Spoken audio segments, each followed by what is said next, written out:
자신은 어때요? 자신은? 자기 자신. 마음에 드세요? 안 들어요?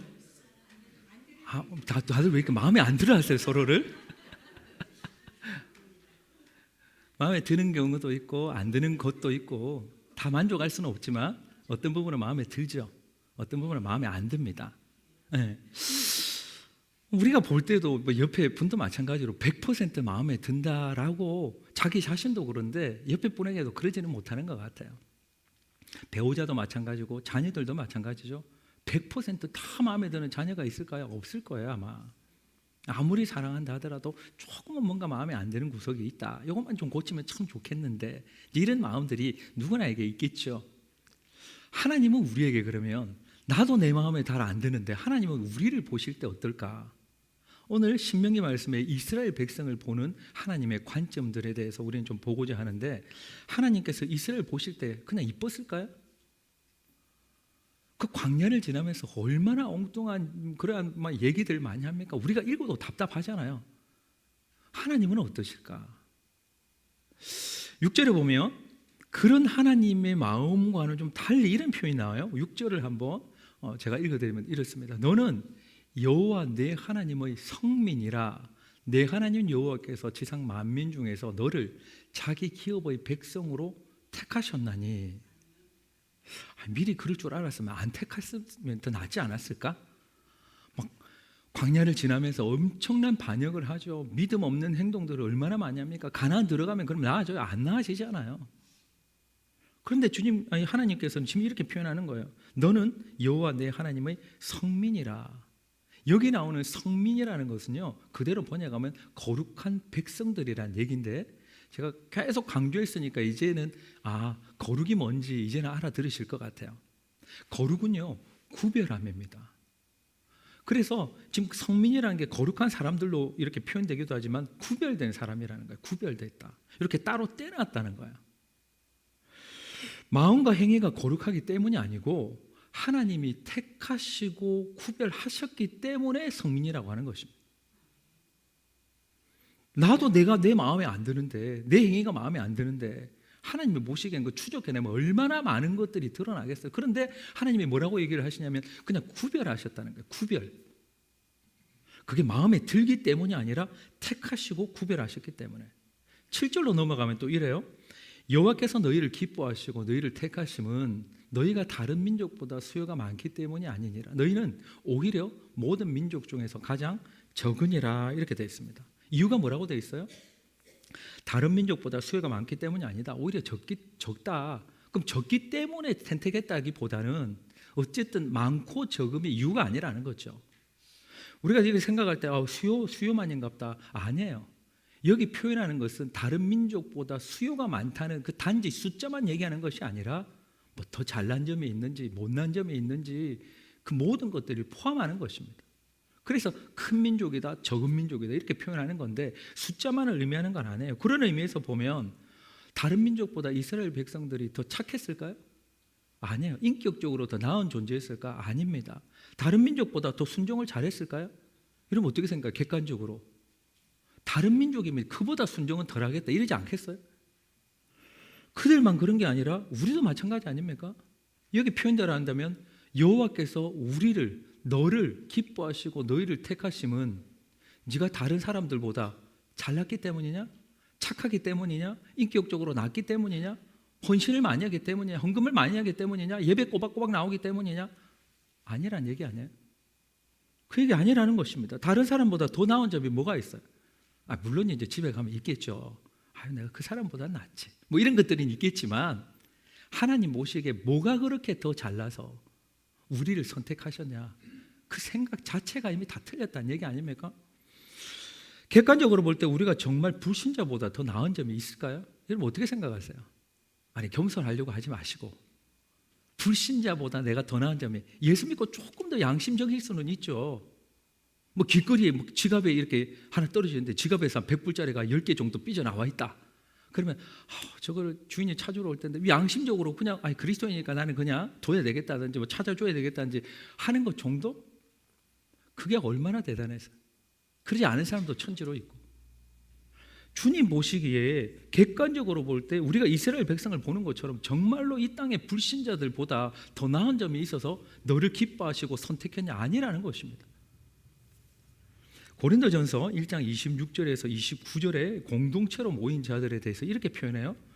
한번 제가 읽어드리겠습니다. 형제들아, 너희를 부르시면 보라, 육체를 따라 지혜로운 자가 많지 아니하며 능한 자가 많지 아니하며 문벌 좋은 자가 많지 아니하도다.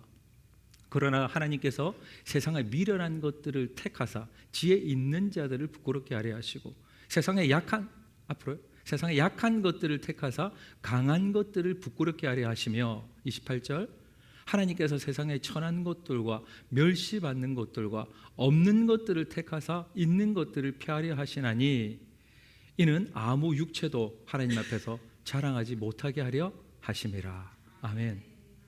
기본적으로 하나님은 자랑할 만한 것 자체는 관심이 없다는 거 아니에요. 그것 때문에 교회 공동체가 되거나 그것 때문에 구원 얻는 백성이 되거나 그것 때문에 하나님이 기뻐하시거나 그것 때문에 선택한다는 것은 성경에 안 나온다는 얘기 아닙니까? 오히려 어떻게 얘기해요? 없는 것들을, 우리 많이 없잖아요. 부족하잖아요. 이제 좀 다른 비교해 보니까 건강도 부족해요, 재산도 부족해요, 학식도 부족해요, 딸려요, 기력도 안 돼요, 지혜도 부족해. 없는 것들을 택하사 있는 자들을 어떻게 부끄럽게, 있는 자들 왜 부끄럽습니까? 그것 가지고 자랑하고 잘났다고 하니까. 그게 아니라는 얘기를 성경의 구약이든 신약이든 계속 얘기하시는 거예요. 제가 금요기도회 때 나이가 한 번이나 얘기를 드렸던 것으로 기억이 납니다. 이제 늘 잊혀지지 않는 거기 때문에 그런 것 같아요. 제가 좀 중복되어서 또 이 예를 여러분께 이제 들려드려도 용서해 주시길 바랍니다. 왜냐하면 제게는 너무나 일생을 바꿀 만한 그러한 주님의 음성이었기 때문에. 제가 섬기던 이 교회, 이제 한국에서 섬기던 교회에 이제 신방을 제가 서울과 경기 전체를 맡고 있었던 이 교회가 있었는데 그때 이제 시흥 쪽에 사시는 분 가정을 신방을 하는데 그 가정에 이제 어머니를 위해서 좀 병원에 좀 같이 신방을 좀 가지면 좋겠다. 그래서 날을 잡아서 거기를 갔어요. 가셔서 그 전에 가면서 이제 얘기를 들었죠. 얘기를 들었는데 7년 동안 식물인간으로 시어머니가 누워 계시다는 것입니다. 병상에 갔는데 그냥 우리 알잖아요. 그 정도면 어떤 상태인지. 몸은 너무나 야위져 있고 입에 코에 뭐 온갖 것들을 호흡기에 뭐 다 붙이고 있고 또 목도 이제 제 기억에도 목도 뚫렸던 것 같아요. 음식도 넘기기 위해서 했던 그 온갖 장비들의 옆에 뭐가 많이 있는. 그래서 그 가녀린 또 이제 그 교회 직분이 권사님이시라고 들었습니다.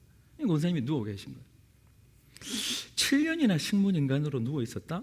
참 이 가족들에게 얼마나 무거움이 됐을까 하는 것들도 사실은 신방감에서도 이렇게 이제 마음을 짓누르는 듯한 그런 마음도 느껴지고, 근데 그 가정이 그렇게 좀 부유한 가정은 아니었던 걸로 기억합니다. 양 부부가 열심히 맞벌이를 하면서 그러면서 이 어머니를 계속해서 이제 병원비를 대고 있는데, 제가 가서 뭐 신방을 하려고 하면 이제 보통 찬송가를 부르고 또 말씀도 이렇게 또 이제 설교도 하고 간단하게 뭐 이렇게 하는데, 이분이 식물인간이시니까는 들으시기는 하겠지 이런 마음으로 이제 준비를 해갔어요. 그래서 먼저는 이제 기도를 이렇게 묵상을 하면서 주 앞에 이렇게 보통 병원을 가면 먼저 묵상을 하듯이 기도를 하는데 하나님의 음성이 들렸어요. 하나님이 보통 어떤 분들은 매일 듣는다 하시는 분도 있겠지만 저는 참 부족한 목사라 일생에 몇 번을 들었는데 이건 하나님의 음성인지 아닌지 구별할 필요가 없는 하나님의 음성이, 명확한 음성이 귀를 탁 때린 거예요. 그런데 그 얘기가 너무나 간단한 얘기인데 잊혀지지 않는 그러한 하나님의 음성이었다는 것입니다. 뭐냐면 정말 불쌍한 마음으로, 그런 마음으로 제가 눈을 감고 잠시 묵상을 하는데 이 음성이 들린 게, 야, 내 사랑하는 딸을 봐라. 내 사랑하는 딸을 좀 봐라. 그렇게 얘기를 하시는 거예요. 그 음성이 얼마나 감미롭고 정말 사랑이 묻어난 주님의 음성이었어요. 너무너무 이 누워있는 7년 동안 말 한마디 못하고, 죄송합니다. 흔히 생각하기에 죄송한 얘기지만 그냥 가슴에 와닿게 표현할게요. 돈만 까먹고 그냥 똥만 싸는, 그 존재를 준 하나님이 내게 뭐라고 얘기를 하시는지 너무 명확하게 들려주신 거예요. 내 예상과는 전혀 다른, 그게 얼마나 부드럽고 감미로운 음성이었는지 잊혀지지가 않는 거예요. 내 사랑하는 딸을 봐라. 막 기대에 찬 하나님의 음성.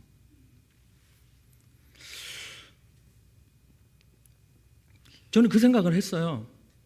너무나 이제 참 며느리가 참 이걸 위해서 뭔가를 한다는 것 자체가 뭐 돈을 들이고 여러 가지를 생각하면서 이제 신방을 갔던 그 모든 내 목회에 있어서가 와장창 깨지는 느낌이었어요.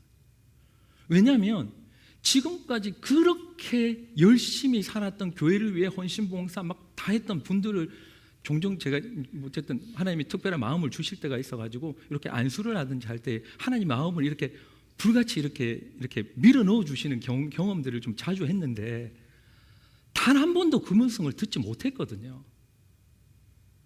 내가 생각할 때는 진짜 열심히 하는 이분을 보십시오. 하나님 막 정말 자신의 삶을 갈아서 이렇게 주님을 위해서 헌신했습니다. 이런 분들을 많이 만났는데 그 음성을 들어보지 못했어요. 그런데 그냥 7년 동안 아무에게 한마디 얘기조차 하든 전도 한 명도 하지 못하는 그 누워있는 분에게 하나님의 음성을 졸려주고 좀 깨달으라고 하신 것 같아요. 나에게. 야, 이 사랑하는 내 딸을 봐라. 네 생각과 다르지. 그걸 듣고 저는 그 이상 뭔가를 할 수가 없었어요. 사실은 너무 충격적이었다는 생각이 들어서. 그래서 그냥 기도하고 나왔어요. 뭐 신방을 하면서 무슨 뭘 설교를 한다는 자체가 너무 부끄럽다. 이거 주님이 보는 시각하고 내가 보는 시각이 너무 다르구나. 너무 다르구나. 이건 내가 목회를 어떻게 해왔지? 뭐 이 생각이 너무 드는 거예요. 내 사랑하는 딸을 봐라. 야, 이 모습에 이렇게 있는데 주님 사랑하신다고. 이거를 평생 잊지 못하는 음성으로 다 그냥 뒤통수 때리듯이 들려주신 것을 잊을 수가 없어요. 그분이 뭘 했을까요? 젊었을 때 뭘 했을까요? 난 몰라요. 그런데 주님은 그렇게 얘기를 하셨습니다. 다른 사람보다 뭐가 더 낫나? 무슨 쓸모가 있나? 어쩌면 그런 계산이 우리에게 들어올지 모르겠지만 주님의 관점은 전혀 달랐다는 것이죠. 이스라엘 백성을 보는 관점은 더 그랬던 것 같아요. 그 반역하고 배신하고 원망하고 때만 되면 애굽 돌아가자 하고 나는 아닐까? 우리는 아닐까?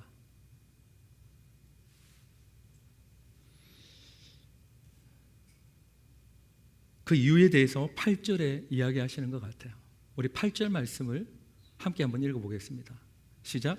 여호와께서 다만 너희를 사랑하심으로 말미암아. 거기까지만 읽겠습니다. 이유가 뭐예요? 사랑하심으로 말미암아. 그냥 사랑하신다는 거예요.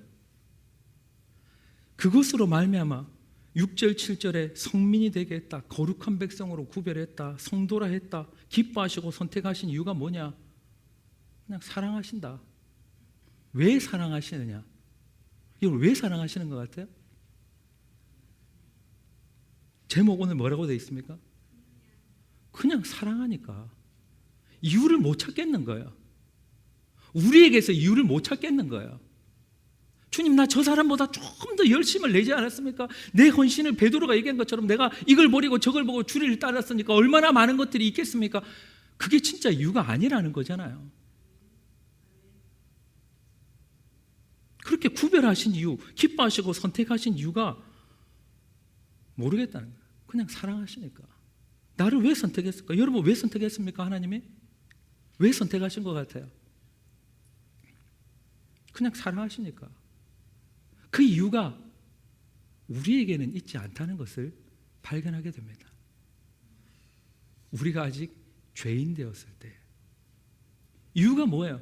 주님이 우리를 사랑하시고 선택하신 이유가 뭡니까? 기뻐하시는 이유가 뭡니까? 우리에게 이유가 없다는 거예요. 그 이유는 오직 하나님께 있는 줄로 믿습니다. 하나님이 그냥 사랑하시기로 한 거예요. 그것 말고 이유가 없는 것입니다. 무슨 이유를 더 가지고 올 수 있을까? 여러분이 사랑하는 사람들이 있죠. 왜 사랑합니까? 자녀 왜 사랑합니까? 자녀라서. 부모 왜 사랑합니까? 부모라서. 그럼 하나님이 우리를 왜 사랑할까요? 자녀라서 사랑할까요? 틀렸습니다. 우리를 자녀이기 때문에 사랑하시는 게 아니에요. 우리는 자녀를 낳으면 그냥 자녀니까 그냥 퍼주고 사랑하는지는 모르겠지만 하나님은 아닙니다. 요한일서 3장 1절 말씀을 우리 함께 한번 봉독해 보도록 하겠습니다. 함께 시작. 보라, 아버지께서 어떠한 사랑을 우리에게 베푸사 하나님의 자녀라 일컬음을 받게 하셨는가. 우리가 그러하도다. 그러므로 세상이 우리를 알지 못함은 그를 알지 못함이라. 개역 성경에는 이렇게 되어 있는데요, 다른 성경으로 조금 더 쉽게 한번 읽어보도록 하겠습니다. 시작. 하나님 아버지께서 우리에게 베푸신 사랑이 얼마나 큰지 한번 생각해 보십시오. 그 큰 사랑으로 우리는 하나님의 자녀가 되었습니다. 아멘. 자녀이기 때문에 사랑한 게 아니고요, 사랑하기 때문에 자녀를 만들어 주신 거예요. 이건 우리가 사랑하는 방식하고는 다른 것입니다. 우린 자녀를 낳으니까 내 새끼니까 무조건 사랑한다. 아니에요. 하나님은 사랑하니까 자녀를 만들어 주신 거예요. 뭐가 먼저 있었습니까? 사랑이 먼저 있었어요. 우리는 임신해야지 그냥 있는 거고 그 다음에 있어야지, 낳아야지 사랑할지는 모르겠지만 하나님은 사랑하셨기 때문에 자녀를 만들어 주신 거예요. 그럼 왜 사랑했는지를 자녀이기 때문에 사랑한다? 답이 아니잖아요. 그 답을 어디서 찾을 수 있을까? 못 찾습니다. 하나님께서 우리를 왜 기뻐하시고 사랑하시는 이유, 우리에게 있지 않다는 거죠. 오직 그것은 하나님이 우리를 그저 사랑하신다, 바로 그것의 원인이 있다는 것을 우리는 믿음으로 받아들일 수 있는 우리 모두 될 수 있길 예수님 여러분 축복합니다. 그게 잘 안 받아들여지잖아요. 불신자들이 왜 잘 안 믿습니까? 그냥 죽었다 살아났다거나 못 믿다 하더라도 그냥 사랑한다는 것 자체를 안 받아들이는 거 아니에요? 안 받아들이는 거, 못 받아들이겠다. 이유가 있겠지. 나 같으면 왜 사랑하냐? 뭔가 내 빼먹으려고 그러냐? 이유가 있겠지. 우리가 아무리 교회 생활, 신앙 생활을 수십 년 해도 그 이유 찾은 사람이 있을까? 없은 것 같아요. 이유가 없는 거예요. 그건 하나님께 있는 이유니까. 아직 죄인 되었는데 뭘 보고 사랑했냐? 그냥 사랑하니까. 그냥 사랑하니까. 그러니까 그냥 거기에 누워 있어도 그냥 사랑하니까. 태어날 때부터 어쩌면 장애를 안고 있어도 그냥 사랑하니까. 세상에 그 어떤 도움이 되지 않는다 하더라도 그냥 사랑하니까. 그게 이유라는 것입니다. 그걸 잘 받아들이는 것을 우리 뭐라고 표현하냐면 믿음이라고 하는 거예요. 하나님의 사랑을 가감없이 받아들이는 것. 세상에서는 방식이 달라서 못 받아들이는데 그냥 그걸 받아들이는 것을 믿음이라고 표현하지 않습니까? 우리 믿음 있는 자 될 수 있기를 원합니다. 다른 어떤 것보다 내게 이유가 있는 거 아니다. 나 좀 실수했다. 나 좀 부족하다. 그러면 떠올려 보면 좋겠어요. 어쩌면 제가 경험했던 것처럼 저도 종종 그런 부족함을 느낍니다. 목회하면서도 그렇고 여러 가지 뭐가 안 될 때도 그렇고 답답할 때도 있고 우겨쌈을 당하는 것 같고 7년 동안 말 한마디 못하고 누워 계신 분을 보고 주님께서 얘기해 주셨잖아요. 내 사랑하는 딸을 봐라. 그 음성은요, 불쌍히 여기는 음성도 아니고 슬픈 음성도 아니고 내 새끼 좀 봐라, 그 음성이었어요. 그러니 우리가 뭔가를 더한다 덜한다는 문제가 아니라 그냥 그 사랑을 받아들여 감격을 하는 것이 우리가 할 수 있는 일생의 본분 아닐까요? 우리 이 시간 기도 잠시 하기 전에 눈을 감고 우리 가슴에 손을 얹고 우리 자신에게 좀 들려줍시다. 우리 스스로에게 좀 들려주면 좋겠어요. 한번 따라합시다. 내 사랑하는 딸아, 내 사랑하는 아들아. 우리 스스로에게 우리 눈 감고 한번 소리를 내셔도 좋고요. 한번 스스로에게 좀 그걸 좀 알려줍시다. 나는 다 들었으면 좋겠어요. 주님이 그날에 그렇게 말씀하셨던 그 음성을 다 들었으면 좋겠습니다. 우리 스스로가, 우리 영혼이 깊이 들었으면 좋겠습니다. 우리 가정에 있는 자녀들이, 부모들이, 사랑하는 사람들이 좀 들을 수 있으면 좋겠습니다. 세상에 고군분투하는 그들이 들었으면 좋겠습니다. 우리 시간 한번 잠시 눈을 감고 가슴에 손 얹고 반주해 주시고요. 한번 스스로에게 들려주십니다. 내 사랑하는 딸아, 내 사랑하는 아들아, 내가 너를 기뻐한다.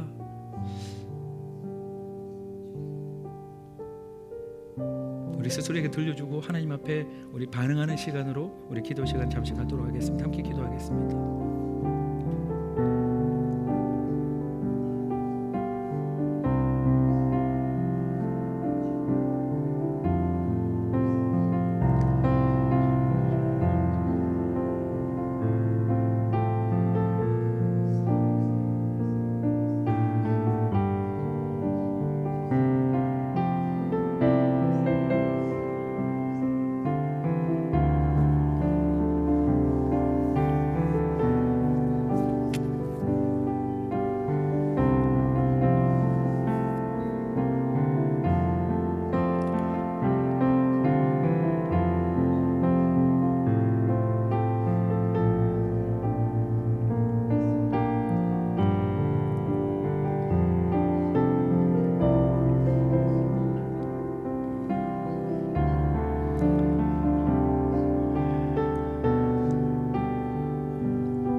목소리로 한번 찬양합시다. 내 일생 소원은 늘 찬송하면서 주께 더 나아가기 원합니다. 숨질 때 되도록, 숨질 때 되도록 늘 찬송하면서 주께 더 나아가기 원합니다.